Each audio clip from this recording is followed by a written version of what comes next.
కాశ్మీర్ భారత్లోనే భాగమన్నారు deputy CM Pawan Kalyan. Mangalagiri కన్వెన్షన్లో పెహల్గాం అమరవీరులకు నివాళులర్పించిన పవన్ కళ్యాణ్ ఎప్పటికీ కాశ్మీర్ భారత్లో భాగమేనని స్పష్టం చేశారు.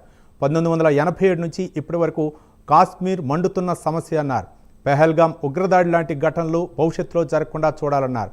దానికోసం దేశమంతా ఏకమవ్వాల్సిన సమయం ఆసన్నమైందన్నారు deputy CM Pawan Kalyan. Shooting జరుగుతుంటేనే గొడవలు అయిపోయాయి.